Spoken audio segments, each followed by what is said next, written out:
Hai, aku Kartuk-tuk. Suka bahas hal random dari isi kepala. Tuk-tuk-tuk, suara overthinking di otak.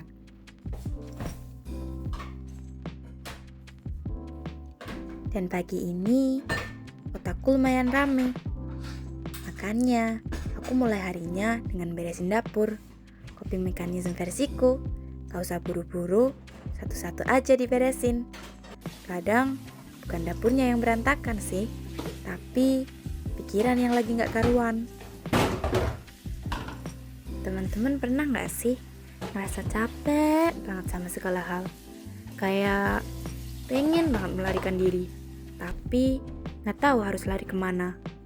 Kalau aku sering banget, dan kebanyakan pelarianku itu bukan ke tempat baru, tapi ke aktivitas kecil, hal sederhana yang diam-diam nyelamatin mentalku. Ngomong-ngomong nih ya, coping mechanism itu apa sih? Sini aku jelasin. Coping mechanism itu adalah cara kita mengelola stres, emosi sulit, atau tekanan hidup. Bahasa gampangnya sih, pelarian. Bahkan, sekedar bikin sarapan simple. Roti tawar oles mentega, masukin ke panggangan, taburin cinnamon sugar. Simple, tapi comforting. Ini juga salah satu cara untuk aku melarikan diri. Waktu panggang itu, waktu yang pas buat mikir dikit tentang hal-hal kecil yang kadang suka kelewat. Kayak, hari ini mau ngapain aja ya? Mau beli apa ya? Apa yang harus dijalanin?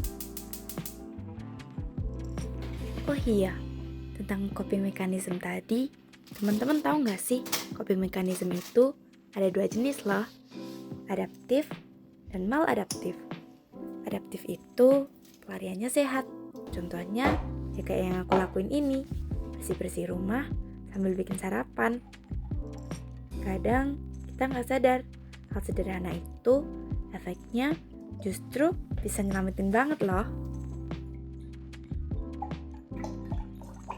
Tapi jujur aja, aku juga kadang ngelakuin yang maladaptif. Kayak nunda kerjaan karena scroll TikTok.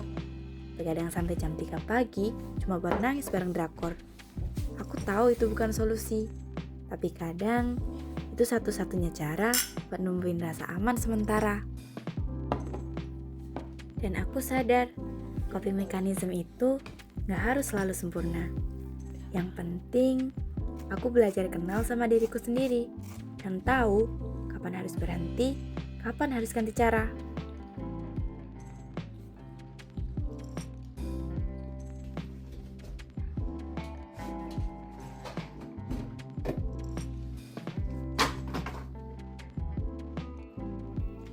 Nggak harus sempurna kok, pelan-pelan aja. Habis sarapan, yuk temenin belanja bahan buat stok hari ini. Nggak banyak, tapi cukup buat ngisi kulkas dan hati.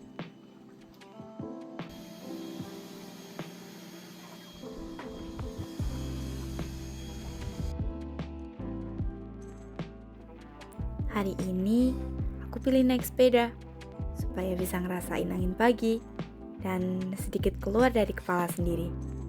Kadang hal-hal kecil kayak gini yang bikin aku ngerasa, oh, aku masih bisa pegang kendali meskipun dikit-dikit.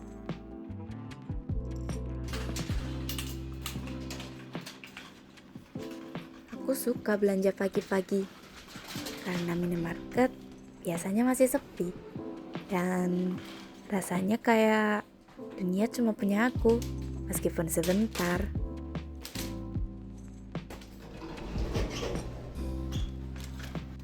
Kalau belanja, aku suka pegang dulu barangnya. Kayak nanya dalam hati, bener gak sih kamu yang aku butuhin? Gak cuma soal sayur, kadang soal perasaan juga.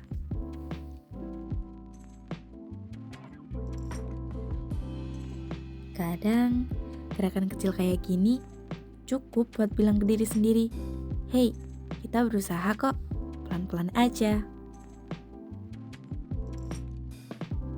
Dan ya, sekantong belanjaan bisa bawa pulang sedikit rasa lega.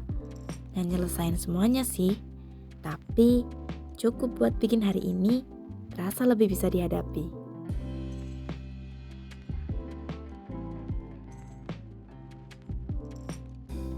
Pulangnya, aku masih naik sepeda pelan-pelan.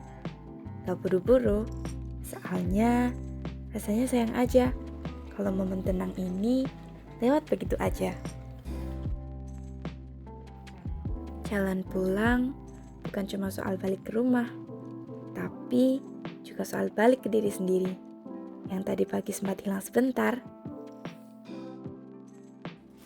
Sampai rumah, aku langsung buka belanjaan tadi. Rasanya kayak dapat hadiah. Padahal, ya itu emang barang-barang yang aku inginkan. Tapi ya gitu, hal kecil yang bikin hati terasa penuh. Mungkin karena proses dapetinnya juga dilakuin dengan hati. Pelan-pelan aja dulu. Yang penting kita masih bisa jalan. Sampai ketemu di pikiran-pikiran selanjutnya.